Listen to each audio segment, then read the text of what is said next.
जी नाज़रीन, welcome back. एक दफ़ा फिर आपको खुशामदीद कहते हैं पॉडकास्ट स्पोर्ट्स कप शब विद जुनैद खलील नैनीताल वाला। मैं हूं आपका मेज़बान डॉक्टर बुलंद इकबाल। मेरे साथ मौजूद हैं group managing director, veteran cricketer, इसके अलावा जो है वो क्रिकेट एनालिस्ट हैं जनाब जुनैद खलील नैनीताल वाला साहब। उनको खुशामदीद कहना चाहेंगे। अस्सलाम वालेकुम सर, खुशामदीद कहते हैं। बहुत बहुत शुक्रिया सर, आपने प्रोग्राम के लिए वक्त निकाला। नाज़रीन, आज के पॉडकास्ट पे हम बात करेंगे एक तरफ तो क्रिकेट के हवाले से कि पाकिस्तान क्रिकेट हमारी टीम को ये जो इंटरनेशनल जो चीज़ें जो दौरे मिल गए इससे क्या फ़र्क पड़ा है, और दूसरी जानिब ये भी बात करेंगे कि क्या पाकिस्तान में डोमेस्टिक क्रिकेट कुछ बेहतर हुई है, डिपार्टमेंटल क्रिकेट कैसी थी और अब इसको बेहतर करने के लिए क्या किया जा सकता है। पीएसएल किस कदर मददगार साबित हो रही है ये सीरीज़ पाकिस्तान क्रिकेट को बेहतर बनाने के लिए। सर, आपसे जानना चाहूँगा सबसे पहले तो ये पाकिस्तान और साउथ अफ्रीका की सीरीज़ में हमने देखा कि बॉलिंग में फिर वही नसीम शाह को बिठाया गया तीसरे वनडे में, और फिर अबरार को लेके आए। जो क्या आपको ऐसा लगता है कि प्रोग्राम्स में बैठ के जो तनकीद होती है उसी पे अमल कर लिया जाता है और उसके बाद उसी की तहत टीम उतार दी जाती है?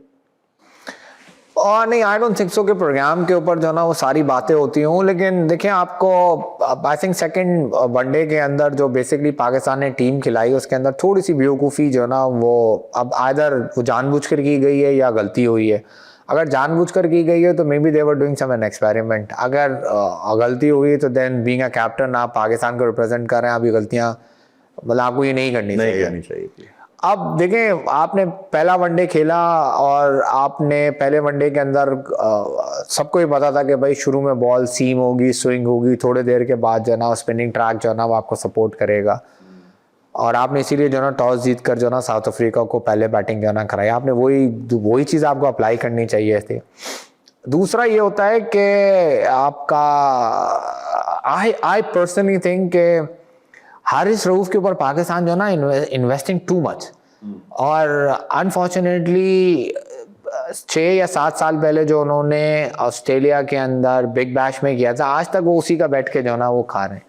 तो ना हम ये स्टैट्स देखें कि पूरे उनके कैरियर में कितनी दफ़ा वो मैन ऑफ द मैच बने, ये ज़रा चेक करें। लेकिन सर, अभी हालिया जो कंट्रोवर्सी हुई ना एशिया कप में, उसकी वजह से पाकिस्तान कुछ अनड्यू सपोर्ट भी कर रहा है हारिस रऊफ को, इसलिए कि 2 मैचेस के लिए इंतज़ार किया गया। हारिस रऊफ की जैसे ही पाबंदी 2 मैच की ख़त्म हुई, फ़ौरन दोबारा हारिस रऊफ को लाया गया और कोशिश ये की गई कि पाकिस्तान एक जेस्चर भी शो करे कि भाई ऐसा नहीं है कि कोई हारिस रऊफ पे पाबंदी लगी थी तो उनका क्रिकेटिंग कैरियर ख़त्म हो जाएगा, बल्कि वो पाबंदी ख़त्म होती ही फ़ौरन उनको वापस लाया गया। क्या कहेंगे आप? तो इसका मतलब ये है कि Haris Rauf is more important than Pakistan cricket?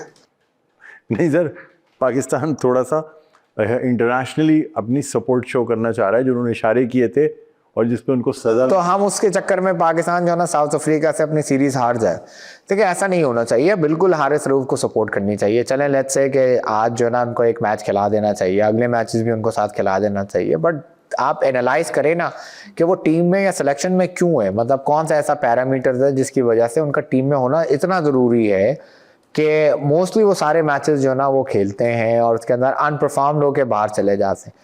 बहुत सारे ऐसे मैचेस आए जो उनकी वजह से हम मैचेस हार गए उनकी इस किस्म की, और प्लस हम उनको किस रोल में देखते हैं ना। वो ओपनिंग बॉलर है, चले हम शाहीन को ये बोल देंगे यार उसका पहला स्पेल बहुत अच्छा होता है, बट शाहीन के ऊपर कभी हारिस रऊफ के ऊपर आपने ये एनालाइज किया कि भाई उसका कौन सा स्पेल इतना अच्छा है? ना पहला अच्छा, ना मिडल, ना आपका फाइनल जो ना, फिर हम उसको टीम में क्यों लेकर आते हैं? फिर जैसे मैंने आपसे कहा कि प्लीज उसके स्टार्ट चेक करें कि वो कितनी दफा जो ना वो पाकिस्तान के लिए 1 मैन शो मैच विनिंग जो ना साबित हुआ। मेरे ख्याल से टोटल 2 दफा नहीं हुआ होगा, वनडे में तो मेरे ख्याल से सिर्फ 1 दफा हुआ होगा। तो जब आप इतने हाई इंटेंस 70-70, 80-80 या 50-50 मैचेस खेले हुए और इतना परमानेंट है टीम के अंदर, और एक दफा भी आप मैन ऑफ द मैच नहीं बनते, तो इसका मतलब ये कि you don't deserve to be in a team. आप बेसिकली उस चीज़ को एनालाइज करें और सोचें कि कब तक हम जो ना इसी तरीके से जो ना ब्रांड नेम को खींचते रहेंगे, और कब तक हम मेलबर्न जो ना स्टार को जो ना अपने साथ जो ना खींचते रहेंगे। I think it's time for us to go. Let's somebody, Salman Mirza ने बड़ी अच्छी परफॉर्मेंस की थी, आपका उसको इसको चांस देना चाहिए। अगर Naseem Shah is out of form, let's say Naseem Shah को आपको पूरा चांस देना चाहिए, इन एंड आउट नहीं करना चाहिए। जितना चांस आप हारिस को दे रहे हैं उतना चांस उसको भी दे दें। और फिर ट्रैक देखें ना, अगर आप फास्ट ट्रैक के ऊपर जो है ना वो नसीम शाह को खिला रहे हैं तो और वो परफॉर्म नहीं कर रहा, तो देन वो बिल्कुल टीम से बाहर होना चाहिए। स्पिनिंग ट्रैक के ऊपर आप उसको खिला के और ये बोलते हैं तुम आर अनएबल टू परफॉर्म, तो बाहर निकल जाओ, तो वो गलत है उसके साथ।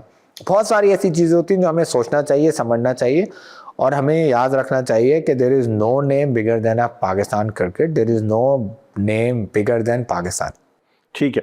अच्छा सर, अब जैसा कि आपने बॉलर्स के हवाले से बात की, तो आप समझते हैं कि क्या पाकिस्तान में अब फ्यूचर में ग्रेट बॉलर्स पैदा हो पाएंगे? देखिए, अच्छे बॉलर होते हैं, लेकिन एक होते हैं ग्रेट बॉलर्स, चाहे स्पिनर हो या फास्ट बॉलर्स हो। क्यों नहीं पैदा कर पा रहा पाकिस्तान सर? इतना टैलेंट है, सब कुछ है, क्या टेक्नोलॉजी की कमी हो गई है, ट्रेनिंग की कमी हो गई है? क्या वजह है कि हम, यह टैलेंट ख़त्म हो गया पाकिस्तान में? देखिए, दुनिया के अंदर ग्रेट बॉलर जो ना पैदा बड़ी मुश्किल से होते हैं। अगर हम सिर्फ पाकिस्तान को हटा के दुनिया में देखें, तो अगर हम श्रीलंका को देखें, they don't have a great bowler, I think fast bowler Chaminda आवाज रहे हैं बस। चवन नवाज के बाद स्पिनर के अंदर मुरलीधरन। अब इतना बड़ा उनके पास गैप है, आज तक उनके पास कोई ग्रेट बॉलर नहीं आया। हम बांग्लादेश के अंदर देखें, यही हाल है। सेम हम आपका अफगानिस्तान को देखें तो राशिद खान के अलावा there is no great bowler. और मे बी राशिद खान के बाद ये गैप भी जो ना आपके सामने बहुत जो ना बड़ा आना शुरू हो जाए। हम इंडिया को देखें तो बेसिकली कुंबले और हरभजन सिंह के बाद कोई भी ग्रेट बॉलर नहीं आया। अब बुमराह जो है ना, जिसको आप ग्रेट बॉलर जो ना वो बोल सकते हैं। अब हम इंग्लैंड को देखें, उनके अंदर भी सेम यही प्रॉब्लम है। न्यूजीलैंड के अंदर देखें तो यही प्रॉब्लम है। तो इस सच ग्रेट बॉलर्स कोई चीज़ नहीं होती। हमें बेसिकली मैच विनिंग बॉलर्स जो ना वो पैदा करने पड़ते हैं। अब हरभजन सिंह है, बहुत अच्छा बॉलर है, उनका मैच विनिंग बॉलर है, हर मैच में 2-3 विकेटें जो ना वो निकाल के ले जाता है। He has more impact than Bumrah, but Bumrah is a great bowler. तो इसी तरीके से हमें भी सोचना चाहिए कि हमारे पास मैच विनिंग बॉलर्स होने चाहिए, हमें टीम कॉम्बिनेशन बननी चाहिए। एक ज़माने में ना हमारे पास ग्रेट बैट्समैन थे, ग्रेट बॉलर्स थे। T20 number 1 number 2 Pakistan batsman Babar Azam, Rizwan. Number 1 number 2 Haris Rauf, Shaheen Afridi, और एक भी कप नहीं। रैंकिंग में सर हम पहली दूसरी पोजीशन पे रहते थे हम, और हमारे पास एक भी कप नहीं। तो हमें कप की तरफ तवज्जो देना चाहिए रादर देन इनके नाम सोचते हुए। अब हमारे यहाँ रोटेशन सिस्टम जो ना वो ठीक होना चाहिए, हमारे यहाँ सही तरीके से काम करना चाहिए, हमारा सिस्टम बनना चाहिए। मैंने जैसे आपको पिछले किसी पॉडकास्ट में एक बात बताई थी कि हमारे यहाँ जो है ना वो बेसिकली चार्टर्ड बनना चाहिए कि भाई किसी के आना और किसी का जाना मंशूर होना चाहिए, मंशूर होना चाहिए, बिल्कुल एक फार्मूला होना चाहिए, फॉर्मूला होना चाहिए, गेम प्लान होना चाहिए। ऐसे नहीं कि भेड़ चाल की तरह चलते चले आ रहे हैं, कुछ पता ही नहीं, जीत गए बहुत अच्छी बात, हार गए तो थोड़ी सी कौम से जो ना बातें सुन लेंगे। बहरहाल सर, मजीद आपसे गुफ्तगू करेंगे, छोटा सा वक्फा लेना है। एक वक्फे के बाद दोबारा आपकी खिदमत में हाजिर होंगे, कहीं ना जाइएगा, देखते रहिए स्पोर्ट्स गपशप विद जुनैद खलील नैनीताल वाला।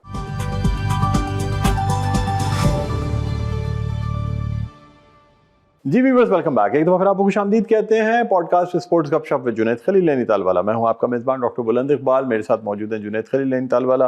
ब्रेक पे जाने से पहले नाज़रीन इनसे बात हो रही थी कि पाकिस्तान की क्रिकेट में जो फुकदान नज़र आता है वो ये है कि हमारे पास मंशूर नहीं है, हमारे पास चार्टर नहीं है, हमारे पास गेम प्लान नहीं है, हमारे पास कोई जिसे कहना चाहिए कि एक स्ट्रैटेजी होनी चाहिए, वो हमारे पास नहीं है। फिर भी अल्लाह ताला हमें मुख्तलिफ कप जिता देता है कभी कभी, और उस पर हम बड़े खुश हो जाते हैं।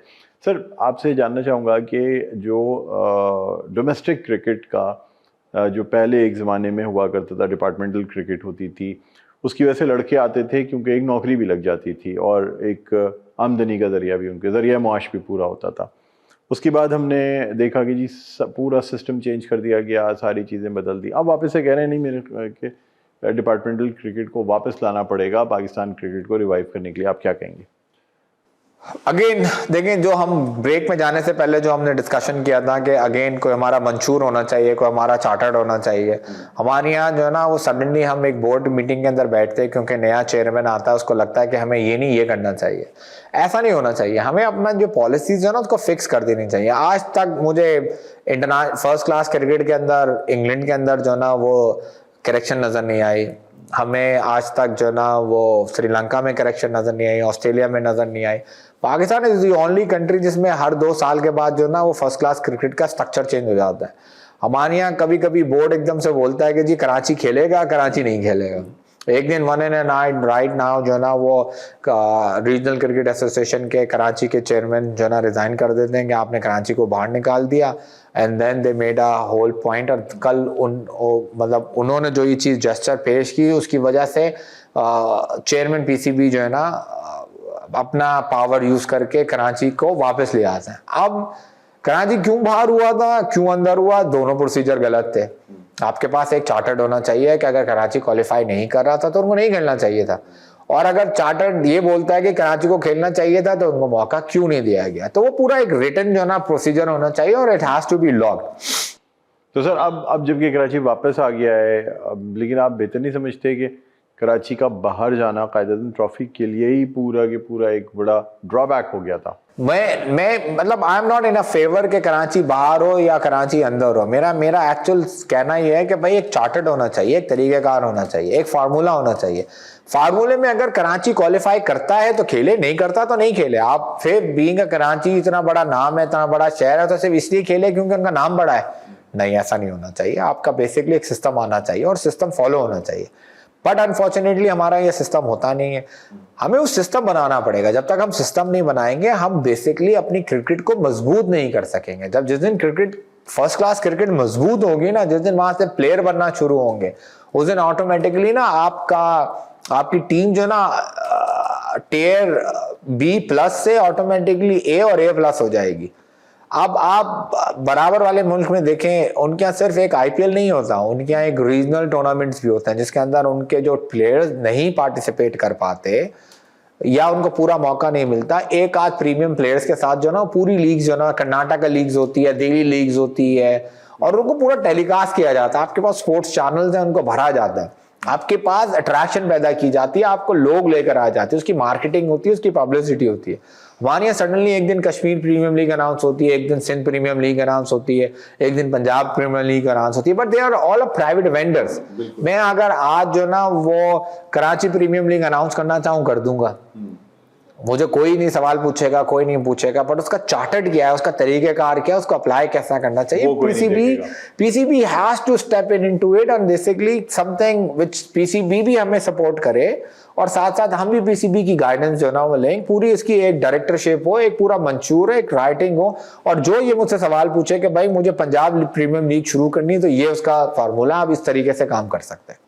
सर क्या समझते हैं कि उमर एसोसिएट्स हो, वो लाहौर कलंदर्स हों, कराची किंग्स हों, इनके एक ट्रेनिंग भी चलती रहती है, बाकायदा एकेडमीज़ चलती हैं। लाहौर कलंदर्स और उमर एसोसिएट्स की तो खैर हैं, बाकियों का मैं इसलिए नहीं कह सकता कि ये सीजनल होते हैं। हमारे निजी चैनल्स हैं, वो फटाफट टीम बनाते हैं, PSL से पहले स्टार्स उठा लेते हैं, उनको कोई गर्ज नहीं होता कि हमारे ग्रास रूट से कोई बंदा आ रहा है या नहीं आ रहा। क्या कहेंगे, क्या इससे क्रिकेट को फ़ायदा हुआ है या क्रिकेट को नुकसान हुआ है? देखिए, अगर सवाल ये पूछा जाए कि फ़ायदा हुआ और नुकसान हुआ तो फ़ायदा ही हुआ है, क्योंकि एटलीस्ट 6 टीमों के अंदर तकरीबन 20 प्लेयर्स होते हैं और बाकी तकरीबन कोई 10 या 15 स्टाफ होता है, और प्लस पूरी ऑर्गेनाइजेशन रन करने के लिए तकरीबन 60 या 70 लोग मौजूद होते हैं, प्लस मीडिया आ जाता है और सारी चीज़ें होती है। तो overall it's a very big Mela, it's a very good gesture जिसके अंदर सब लोग जो है ना बड़ा एंजॉय कर रहे होते हैं, और पैसे की भी रोटेशन होती है और लोगों को मालियत फ़ायदा भी होता है और जो ना इसके ऊपर मेहनत भी होती है और जॉब भी क्रिएशन होती है। हाँ, अब इसको थोड़ा सा और बेहतर करना चाहिए। अब आपका 10वां एडिशन खत्म हो गया, अब आप नए से जना टेंडर लेकर आ रहे हैं। आई थिंक द पीसीबी से कि हर एक फ्रेंचाइज को कम से कम एक जो है ना वो फैसिलिटीज़ बनानी चाहिए, या पीसीबी उनको एक डेट किस्म की फैसिलिटीज़ इनके हवाले करे कि आपको उसको सही तरीके से रन करना चाहिए, एक प्रॉपर जो है ना वो एकेडमीज बनाने चाहिए। लेकिन अगेन देखें, ये प्राइवेट वेंचर्स हैं, ये प्राइवेट हुआ, प्राइवेटली जिसका जो मूड है वो कर सकता है। जैसे लाहौर कलंदर का प्राइवेटली अपना काम करते हैं, उनके ऊपर किसी किस्म की कोई सख्ती नहीं है। लेकिन हाँ, ऐसा ज़रूर होना चाहिए कि अब ऐसे इंडिया के अंदर एक MRF क्रिकेट इंस्टीट्यूट है, वो प्राइवेट वेंचर है। आपके यहाँ गनी ग्लास का जो है ना वो एक प्राइवेट जो है ना वो कोचिंग जो है ना वो है, मेडिकेम हाई परफॉर्मेंस सेंटर है। ये सब प्राइवेट अपनी मर्जी, अपने मूड, अपनी ख्वाहिशात और अपने फाइनेंस के ऊपर सब काम कर रहे होते हैं, और बट पीसीबी इस पे किसी किस्म की कोई इन्वॉल्वमेंट नहीं करती। बट हाँ, पीसीबी को कहीं ना कहीं कोई ना कोई अगेन चार्टर के ऊपर काम करना चाहिए और एक मंशूर बनाना चाहिए जिसके ऊपर वो बताए कि आप ऐसे ऐसे ऐसे ऐसे काम करें। एक्चुअली नहीं है तो हमें एक मैनुअल ही दे दें, उनके कोई कोच आके हमें ट्रेन करके चले जाए। सर क्या कहते हैं पीएसएल के हवाले से, क्या देख रहे हैं पीएसएल का मुस्तकबिल? अब 10 साल तो पूरे हो गए और अब आगे आप क्या समझ रहे हैं? क्या ये जो जोशो खरोश था, पार्टिसिपेशन थी, ये रहेगी या लोगों का इंटरेस्ट थोड़ा लूज होता जा रहा है? फाइनेंशियल पोजीशंस ऐसी हैं, पाकिस्तान की इकोनॉमिक कंडीशंस जो हैं वो क्या हमें इस बात की इजाज़त दे रही हैं कि फिर से बड़ी बड़ी टीमें ख़रीदी जाएं, बड़ी महंगी महंगी स्टार्स को यहाँ बुलाया जाए और पैसे खर्च किए जाएं? देखिए, अब अगेन एक्चुअल में थोड़ा सा सिस्टम ऑन करना चाहिए और 8 टीमें पार्टिसिपेट करनी चाहिए, इंटरेस्ट थोड़ा सा बढ़ेगा, बड़ा मुकाबला होगा, थोड़ा शहर डिवाइड करने चाहिए, रोजाना जो ना एक मैच होना चाहिए, थोड़ा मेले को मेले की तरह बनाना चाहिए, खत्म लंबा कर दें, निपटाना नहीं चाहिए। जैसे हम लोग जो ना पीएसएल निपटा रहे होते हैं कि एक मैच सुबह, एक मैच शाम, एक मैच रात को करते थे, लोगों का इंटरेस्ट नहीं होता। एक दिन में एक मैच करें, सही तरीके से उसकी पब्लिसिटी करें, वेंचर्स बनाएं, कॉन्ट्रैक्ट्स करें, कंपनीज को हायर करें, कंपनीज को जो ना बार्टर करें। There are lot of companies who are very much interested to publicise the product, but आप उनके साथ थोड़ी सी बातचीत तो करें, किसी ना किसी का कॉन्ट्रैक्ट तो वो करें। मेला शुरू होता है, मेला खत्म हो जाता है, आप किसी को पता नहीं चलता। लेकिन 8 टीमें होने के बाद आई थिंक बिल्कुल इंटरेस्ट जो ना पैदा होगा और बेहतर काम होगा। सर क्या मैसेज देना चाहेंगे आज के पॉडकास्ट से देखने वालों को पाकिस्तान क्रिकेट और ख़ास तौर पे डोमेस्टिक क्रिकेट एंड पीएसएल के हवाले से? लेट्स होप कि भाई इस साल हमारे पास पीएसएल के अंदर 8 टीमें आए, ज़्यादा मज़ा आए, ज़्यादा क्रिएशन हो, ज़्यादा कंट्रीब्यूशन हो और पीएसएल की पब्लिसिटी और प्रमोशन प्रॉपर तरीके से हो। I hope, let's hope for the best. ठीक है सर, बहुत बहुत शुक्रिया सर प्रोग्राम के लिए आपने वक्त निकाला। नाज़रीन, हमारी कोशिश रही कि मुख्तलिफ मौज़ूआत पे बात करते हुए न सिर्फ पाकिस्तान क्रिकेट बल्कि पीएसएल और डोमेस्टिक लेवल पे भी बात करें। बहरहाल आज के पॉडकास्ट का वक्त अपने इख्तिताम पर पहुँचता है। जुनैद खलील नैनीताल वाला और मुझे डॉक्टर बुलंद इकबाल को इजाज़त दीजिए। अपना बहुत ख्याल रखिएगा। अल्लाह हाफ़िज़।